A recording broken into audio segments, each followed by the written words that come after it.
So the question is, how is it that the Nachash, the serpent, in Genesis chapter 3 was able to speak?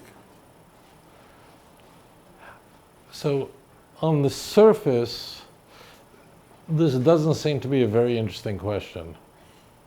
Why?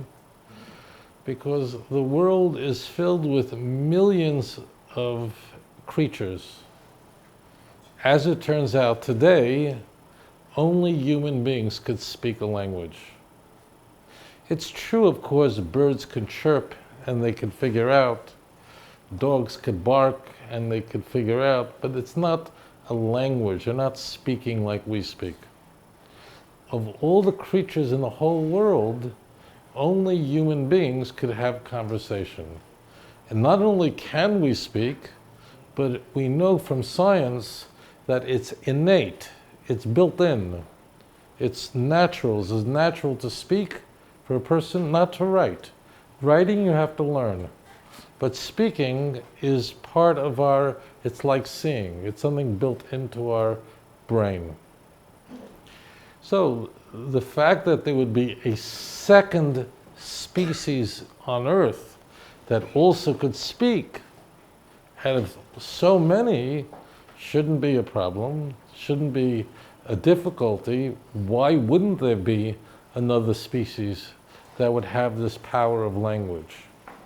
It seems reasonable. I can end the answer by simply saying, if God wanted a serpent to speak, or if God wanted another creature to speak, and eventually that creature lost that ability, God can do anything. Who says that you could speak? Who made it that you could see? Who said it that you can hear? Who made it that you can taste? Who put taste buds on the tip of your tongue? Only God did that, right? So God is all-powerful. If he wanted a serpent to be able to speak, is this really so difficult? He created the heavens and the earth. He couldn't have a serpent speak. Like, he's going, I created the whole world, but you know what? I just can't get a serpent to speak. That's silly, of course. This is not the problem. I think there's a deeper question here. And I'd like to take you on a little bit of a journey, if I may. Why was it important that the serpent speak? I'll take you deeper. But this is very intriguing. Every person in this room, whether you're a Jew, a Christian, or a Muslim, you know this story. Everybody knows the story of creation. It's one of the most important stories to us because it answers the question of where we come from. Everybody knows this because we want to know, how did we get here? So everybody knows this story, whether they know a lot of the Bible or a little of the Torah. But these events that are recorded, we're all very familiar with since we're children, and we never forget them. Very important to us. That the serpent went and tried to seduce Eve to eat from the fruit of the tree of good, of knowledge of good and evil. We all know this, right? Everyone here knows the story.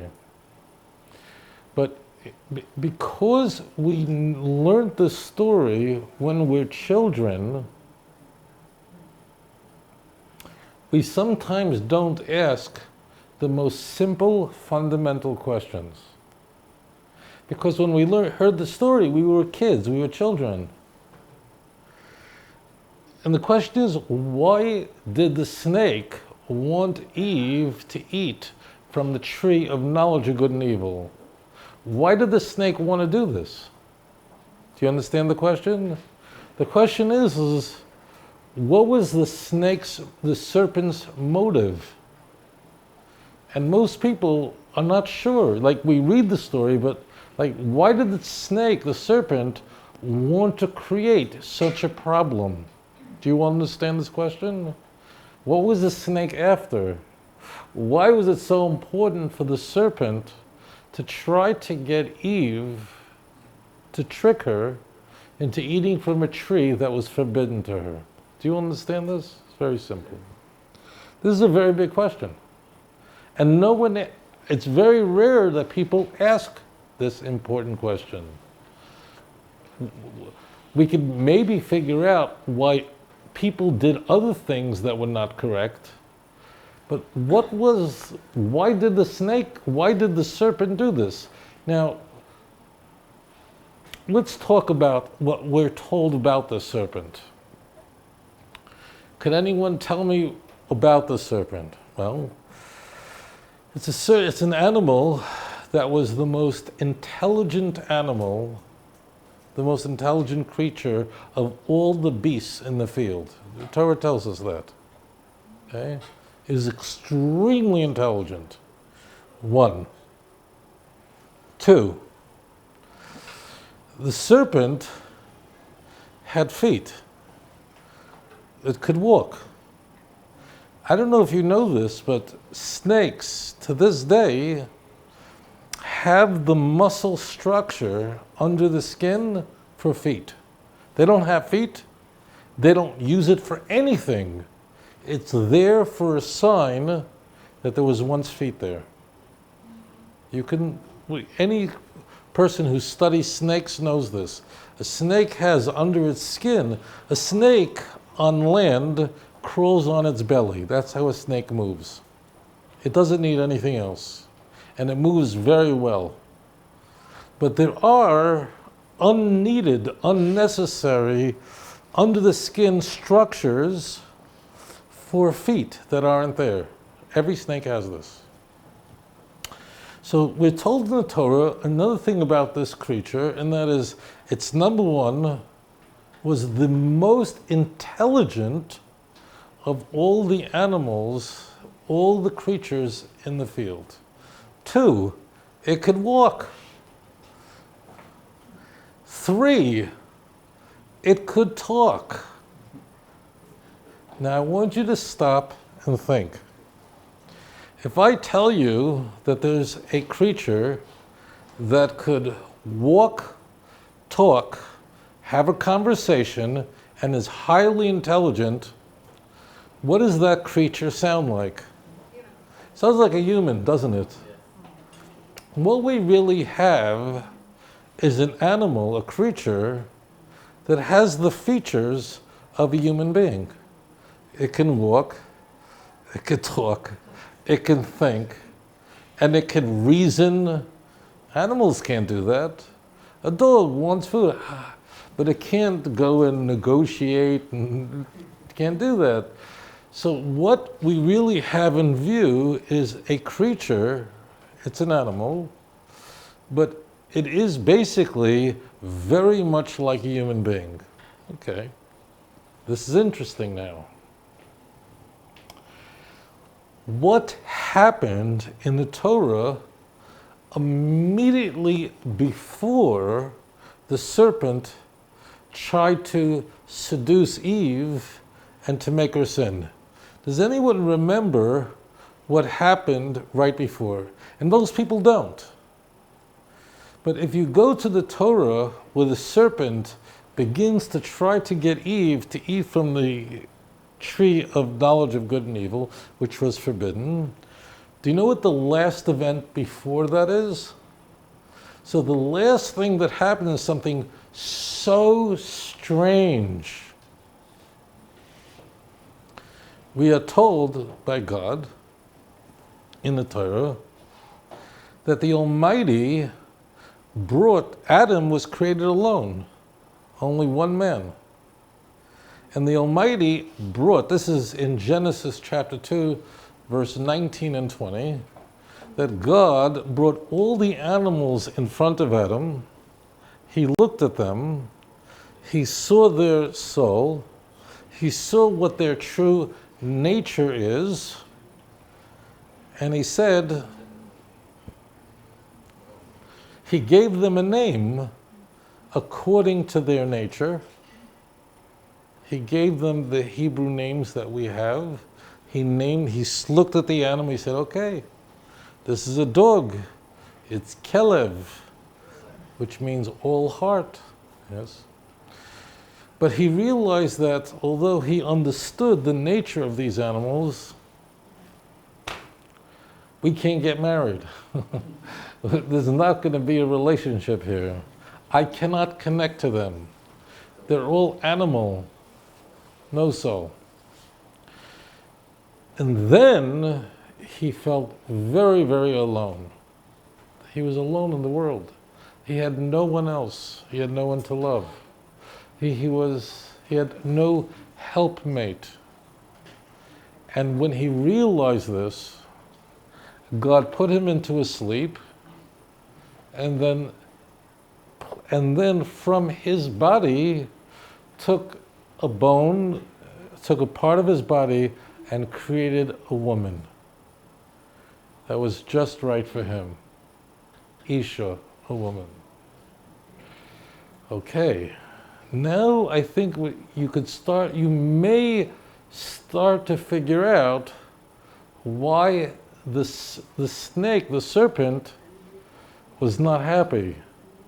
Could anyone think of, now that we have the background, the story before the story, that first Adam rejects every animal, including the serpent, and says, you're not for me. And then he finds the wife, and suddenly the serpent is not happy and wants to break up that relationship. Because the serpent is going, think about this. A serpent, we're talking about a creature that was intelligent, an animal that can walk, can have a conversation. It was the only other animal like that. That means if any animal had a chance to have a relationship with Adam, it was who? It was the serpent. But the serpent didn't have that soul. It couldn't connect with man.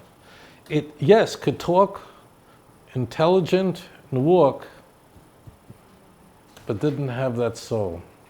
That soul could only come from Adam, and therefore, the question, I think, is not how could God create an animal that had the ability to speak.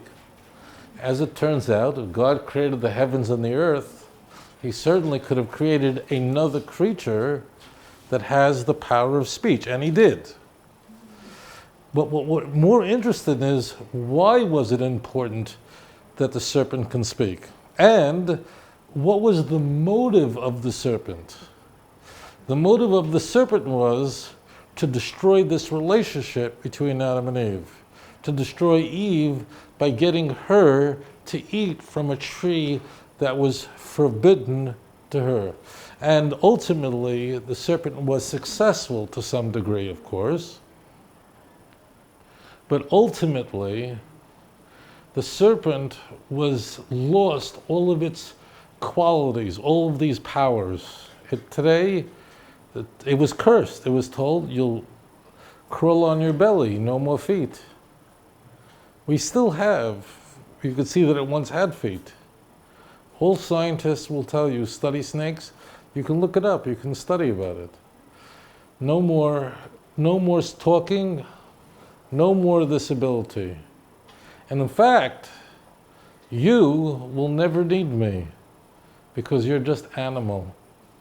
You'll eat dust. Everything will be like dust to you. It may not seem like a curse because dust is everywhere, but you'll never need me. You'll never need a relationship with me. And to this day, people normally look at a snake, not that a snake today is evil. It's not evil. Snake is just a snake, it's just an animal. But people naturally, when they see a snake, they go, oof, right? I remember when I was a child, we used to go to the zoo, and you see a snake in the glass, And he used to pray to God, don't let that glass break, or I'm going to run so fast. So even God made it that in our subconscious, the snake's face bothers us. We don't want to. There's some people who, I don't know why, they like to play with snakes and put them in their nose. I don't understand it. And everyone's going, are you crazy? Right? Now, snakes are not the most dangerous animals. Tigers, which are here in Indonesia and used to be here in Java, are much more dangerous than snakes.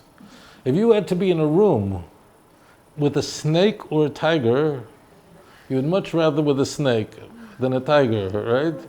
A snake, you could take a chair, you could take a broom and hit it over the head. A tiger, you have no chance. But still, when we look at a tiger behind bars, we look at it and say, that's beautiful, right? We look at a lion, if we feel safe, we look at it and say, what a beautiful animal, right? Even though it's very deadly, it would definitely be much more dangerous to us than a snake would be. But when we look at a snake, whether it's poisonous or not poisonous, we look at it in horror. It's not, it doesn't make sense. You say, it's because it's poisonous. There are animals that are much more dangerous. Mosquitoes kill nearly 1 million people every year. Mosquitoes. It's the most deadly animal in the world. No animal kills more human beings than mosquitoes. But people don't look at a mosquito and go, we don't look at it. So we still have in our memory, in our subconscious, we still have it there that something is evil about this. Now, it doesn't mean that serpent is evil, personally. It's in our subconscious. It's in the back of our mind. But now you understand, so God created the animal to be like a human, but not no soul. It could speak. This is not a problem for God. But it lost this ability because now the serpent is relegated to be where it belongs, just tasting the dust of the ground. It's a good question. אדון עולם אשר מלך בטרם כל יציר נברא